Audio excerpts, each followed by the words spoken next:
Puma, ouais, je vois bien ce que c'est qu'un puma, ouais. Bon, allez, aujourd'hui, je vais te parler de Puma.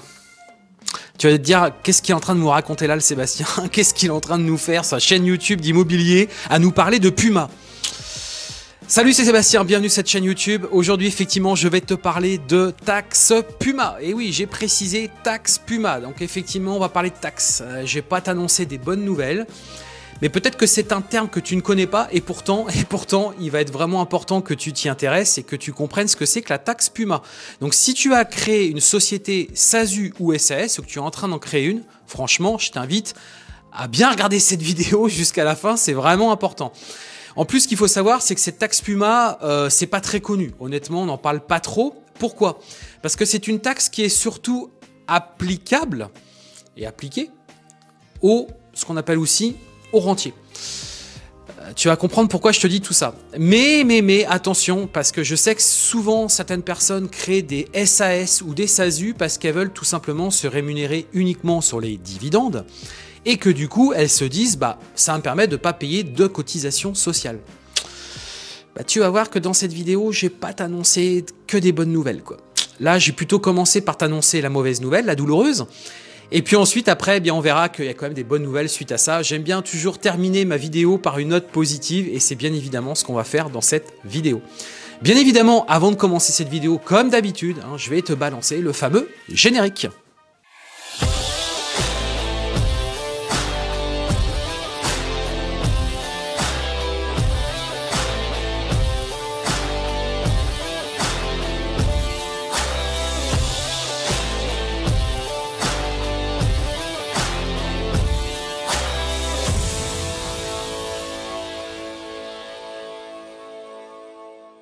Allez, avant de commencer cette vidéo, je vais t'inviter à t'abonner, rejoindre les dizaines de milliers d'entrepreneurs et d'investisseurs qui l'ont déjà fait. Tu vas découvrir tout en bas un bouton s'abonner. Tu cliques sur le bouton s'abonner, tu actives la petite clochette et comme ça te permettra de recevoir des notifications à chaque fois que je vais te livrer des vidéos, cette chaîne YouTube. Une chaîne YouTube où je te parle d'immobilier, je te parle d'entrepreneuriat, de sous-location professionnelle immobilière et de conciergerie d'appartements. Ce sont deux business qu'aujourd'hui je réalise qui me permettent et qui m'ont permis de me lancer dans l'immobilier sans crédit bancaire et sans aucun apport avec des résultats rapides en 30 jours. Si c'est quelque chose qui t'intéresse, je t'invite tout de suite à aller un petit peu en dessous là, à dérouler et tu vas découvrir deux formations totalement gratuites que je t'ai préparées où justement je t'explique en détail comment mettre en place ce business, des formations qui durent 1 heure. Donc tu vas voir, on rentre quand même bien dans le détail et je t'invite à découvrir ça tout de suite dans la partie description.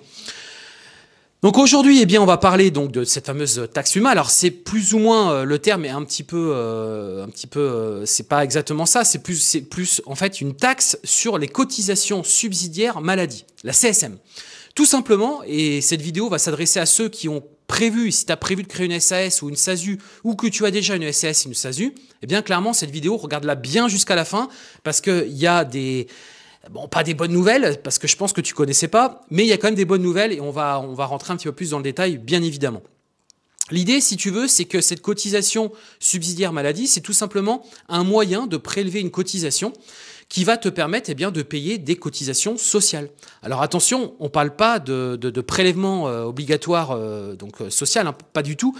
On parle vraiment de cotisation sociale. Là, on ne parle pas du tout des prélèvements sociaux, rien à voir. Tout ce qui est CSG, CRDS, tout ça, c'est pas ça du tout. Là, on parle de cotisation sociale. Tu le sais, quand tu es en SARL ou en EURL, même si tu décides de te rémunérer que sur les dividendes, tu le sais, il y a une proportion par rapport à ton par rapport à ton capital, j'y arrivé, par rapport à ton capital, et tu payes forcément des cotisations sociales. C'est-à-dire qu'en SARL ou en EURL, tu as forcément des cotisations sociales, alors qu'en SASU, SAS, oui, mais. Oui, mais. Donc, généralement, et si je fais des vidéos, c'est pas par hasard, parce que je sais que beaucoup de personnes ne la connaissent pas. Ils ne connaissent pas cette taxe-là parce qu'ils sont persuadés qu'en SAS ou SASU, ils vont se rémunérer que sur les dividendes et du coup, ils ne paieront pas de cotisations sociales. Et c'est le principe des rentiers, c'est-à-dire que les rentiers, ils se disent, effectivement, moi, de toute façon, je suis tranquille, je suis peinard, je vais juste me prendre mes petites cotisations, mes dividendes en fin d'année et c'est terminé. Les revenus de capitaux, voilà, uniquement ça. C'est vrai et c'est pas vrai. Je vais t'expliquer pourquoi, parce qu'il y a vraiment quelque chose qu'il faut absolument que tu saches. L'idée de cette taxe, c'est qu'elle cible très clairement les rentiers, c'est-à-dire les gens qui se rémunèrent, comme je te le disais, uniquement sur les dividendes. Donc l'idée de cette cotisation, c'est tout simplement de payer une cotisation sociale comme tout le monde, puisque tout le monde paie des cotisations sociales pour que tu aies accès à la sécurité sociale et que donc tu puisses être remboursé de tes soins, enfin le principe. Hein. Et l'idée, de toute manière, en France, c'est très simple, c'est que toute personne qui est présente sur le territoire français a forcément une sécurité sociale. Même les personnes qui sont là avec un titre de séjour, ils en ont quand même une, tout simplement parce que c'est, je crois que c'est CMU, c'est-à-dire c'est la cotisation minimale donc universelle, c'est-à-dire que tu as forcément une sécurité sociale universelle, minimale. Quand tu es en France, c'est comme ça. Donc bien évidemment, ceux qui touchent des revenus, ils vont être taxés par rapport à ça, ils vont la payer cette cotisation sociale, bien évidemment. Et donc même toi en SASU, tu as peut-être prévu de pas la payer, eh bien je t'annonce pas une bonne nouvelle, tu vas quand même peut-être, je dis bien peut-être, la payer, mais on va voir justement pourquoi. L'idée de cette cotisation, si tu veux, c'est qu'elle va affecter tous les contribuables qui disposent simultanément de peu de revenus donc d'activité, mais d'importants revenus de patrimoine. Ici, vraiment ceux qui se touchent essentiellement des revenus liés au patrimoine ou liés eh bien, aux dividendes. Hein. On regroupe ça dans la catégorie patrimoine et qui finalement touchent peu ou pas du tout d'argent lié à une activité. Donc par exemple, si tu es salarié ou que par exemple tu as une société commerciale, tu vas voir qu'il va quand même falloir que tu dégages un minimum de salaire ou de rémunération de gérance, si tu es en SRL par exemple ou autre, parce que sinon, malheureusement, tu seras obligé de payer cette cotisation. Alors comment c'est calculé? Tout simplement, et je te l'ai dit, la cible, c'est vraiment ceux qui touchent très peu de revenus d'activité, mais uniquement des revenus liés aux dividendes ou de patrimoine. Première chose, et donc là, ça concerne donc généralement le président. Donc quand tu es en SASU, tu es forcément président. Donc le président exerce une activité professionnelle en France ou dispose d'une résidence stable et régulière en France. Alors je te le lis pour que ça soit plus fluide. Ça, c'est la première condition. Deuxième condition, il perçoit des revenus d'activité professionnelle inférieurs à 20% du plafond annuel de la sécurité sociale, ce qu'ils appellent aussi le PASS. Mais je vais t'expliquer ça plus en détail, bien évidemment.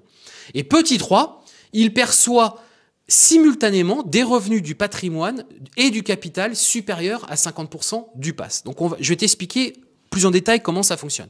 Déjà, il faut que tu saches que la sécurité sociale, il y a ce qu'on appelle un plafond, annuel ou mensuel, peu importe comment on le voit.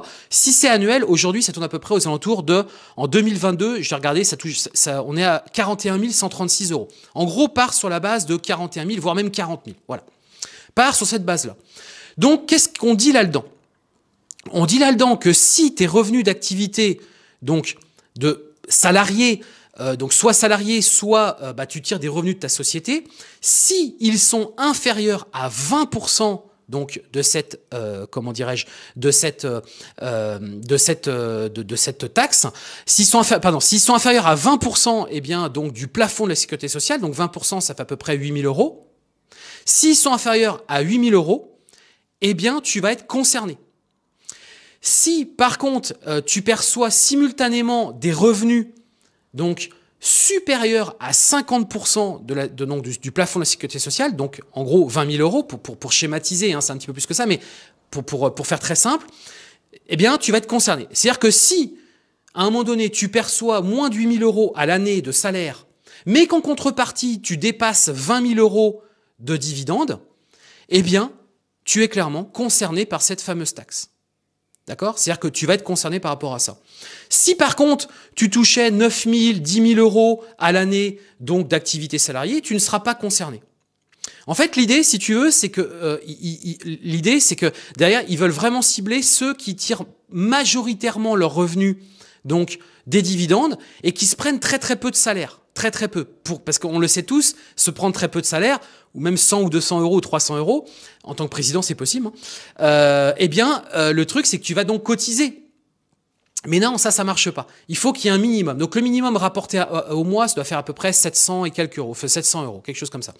Donc en gros, l'idée, c'est que si tu veux échapper à cette taxe, il faut très clairement que tu te prennes au moins 700 € par mois. Donc il faudra faire le calcul plus précisément, hein. L'idée, c'est vraiment de te présenter les généralités sur cette vidéo. Donc te prendre au minimum 700 € donc par mois. Et là, tu ne seras pas concerné par cette taxe. Mais si à un moment donné, tu te prenais moins de 700 € et qu'en plus de ça, tu te prenais plus de 20 000 € de dividendes sur l'ensemble de tes entreprises ou sur une entreprise, peu importe, eh bien là, clairement, tu es concerné. Alors, combien ça coûte, très clairement, si tu es concerné? Le truc, c'est que c'est une taxe qui va se déclencher à partir des 20 000 euros.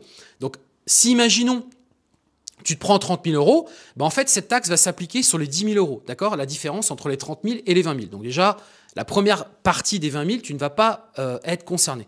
Mais ensuite, tu seras obligé de payer cette taxe à hauteur de 6,5%. Donc tout ce qui va dépasser au-dessus donc, de ces 20 000 euros, eh bien, tu devras payer 6,5% sur les dividendes que tu as pris.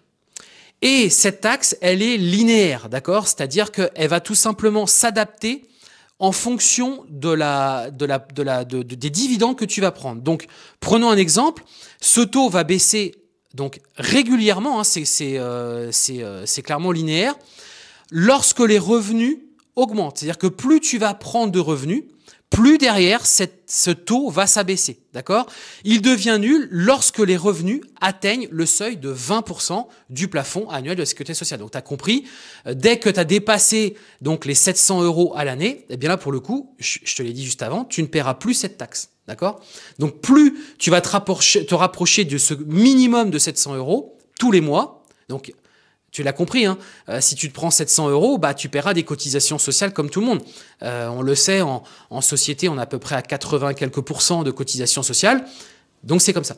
Okay? Donc, du coup, tu as bien compris l'idée, c'est que si tu fais moins de 700 euros, tu te prends moins de 700 euros de salaire et qu'en plus de ça, tu vas prendre plus de 20 000 euros donc de dividendes, eh bien, tu seras concerné. Okay? Si à un moment donné, tu arrives à ces minimums de 700 euros, enfin 700 et quelques, eh bien, du coup, tu n'es plus du tout concerné parce qu'ils considèrent qu'effectivement, tu as commencé à te prendre un revenu minimum et que du coup, tu payes déjà tes cotisations sociales sur la base de revenus que tu as pu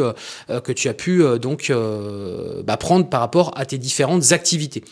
Donc voilà le schéma que je voulais t'expliquer, cette taxe Puma. Donc c'est assez simple à comprendre à mon sens, mais tu vois, ils ont sorti un exemple qui me semble plutôt intéressant. Enfin, moi, j'ai retrouvé un exemple qui est intéressant.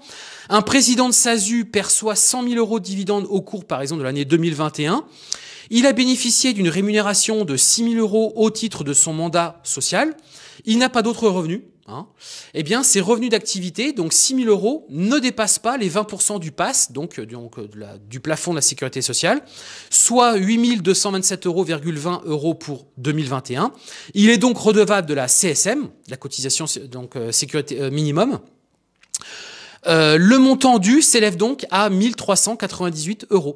Voici le détail du calcul de la taxe Puma. Donc, c'est 6,5% fois les 100 000 moins donc la moitié des 50% donc de 41 136 qui est donc le plafond de la sécurité sociale multiplié par 1 moins eh bien les 6 000 euros donc qu'il a cotisé divisé par les 8 227,20 euros correspondant eh bien à l'année donc 2021. De toute façon, je te remettrai ça précisément sur le côté de cette vidéo, on le mettra là ou là, peu importe, mais je te remettrai ça précisément pour que tu comprennes bien le fonctionnement. Et donc cette cotisation subsidiaire donc maladie, le CSM, eh bien c'est ce qui va te permettre tout simplement d'être remboursé de tes soins de santé au quotidien comme tout contribuable français qui est présent sur le sol français.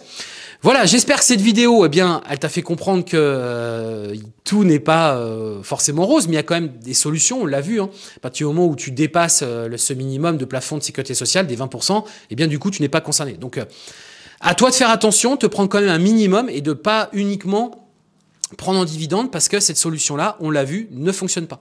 Okay, donc ça c'est important et je voulais vraiment le rappeler. J'ai pas vu beaucoup de vidéos YouTube par rapport à ça, mais ça me semble important de t'en parler. Toi qui es chef d'entreprise aujourd'hui et qui crée tes sociétés, comme je peux en parler régulièrement sur cette chaîne YouTube. Donc n'hésite pas à me dire dans la partie description par rapport à ça si tu connaissais ou pas. Est-ce que tu t'es concerné ou pas? Dis-le moi également, ça serait toujours intéressant de pouvoir échanger par rapport à ça. Qu'est-ce que tu as mis en place éventuellement? N'hésite pas aussi à la partager cette vidéo. Et puis je crois que c'est le bon moment pour lâcher le gros pouce bleu si cette vidéo, elle t'a plu. Comme tu le sais, vouloir changer de vie, c'est bien, mais le faire, c'est encore mieux. Sur ce, je te souhaite une excellente journée et moi, je retourne courir après les pumas.